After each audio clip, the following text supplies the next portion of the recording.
নমস্কার।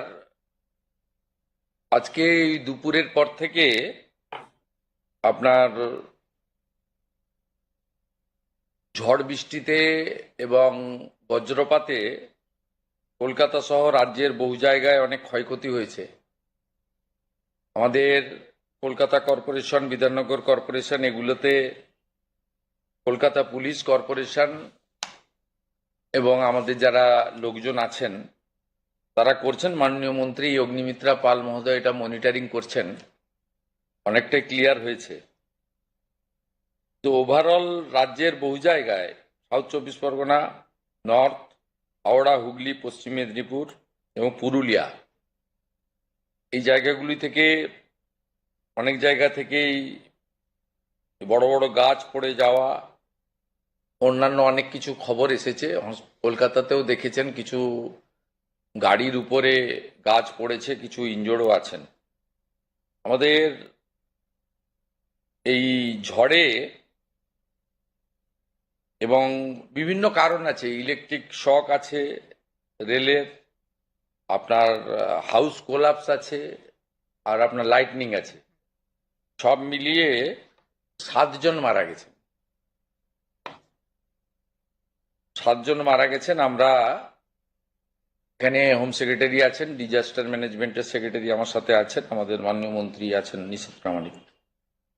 আমরা আমাদের সরকারের যে দপ্তরগুলো আছে তারা মনিটরিংও করছেন। পুলিশকে বলা হয়েছে এবং জেলা শাসকদের বলা হয়েছে পোস্টমর্টম বা অন্যান্য যেগুলো করা। আমরা সরকারের পক্ষ থেকে এই 7টি পরিবারকে আবারও বলি, ক্ষতিপূরণ দিয়ে মৃত্যুর কোনো ক্ষতিপূরণ হয় না, এটা সবাই জানেন। আমরা 4 লক্ষ টাকা করে তাদেরকে ক্ষতিপূরণ ঘোষণা করছি এবং 4 লক্ষ টাকা করে ক্ষতিপূরণ জেলা শাসকরা স্থানীয় বিধায়কদের নিয়ে দ্রুততার সঙ্গে এই তাদের কম্পেনসেশন পৌঁছে দেওয়ার ব্যবস্থা করবেন। আর যারা আহত হয়েছেন তাদেরকেও আমরা কম্পেনসেশন দেব, কিন্তু সেটা এক্ষুনি না বলে ওদের যাতে চিকিৎসাটা সরকারিভাবে আমরা দ্রুততার সঙ্গে করতে পারি সেটাও আমরা নির্দেশ দিয়েছি।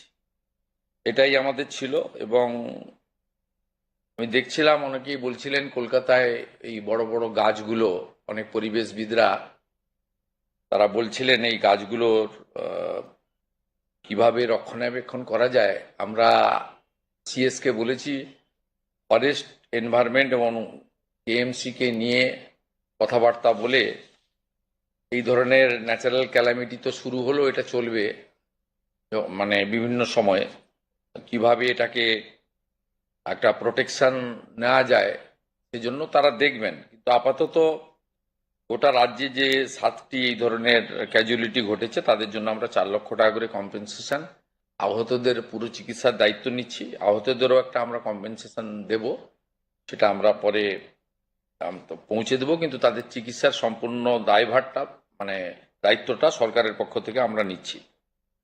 আর বাকি তো রাস্তাঘাট ট্রাফিক ক্লিয়ার করার জন্য কলকাতা, হাওড়া এবং বিধাননগর পুলিশ লেগে রয়েছে। পৌর নগর উন্নয়ন মন্ত্রী অগ্নিমিত্রা পাল মহোদয় তিনি বিষয়টা মনিটরিং করছেন।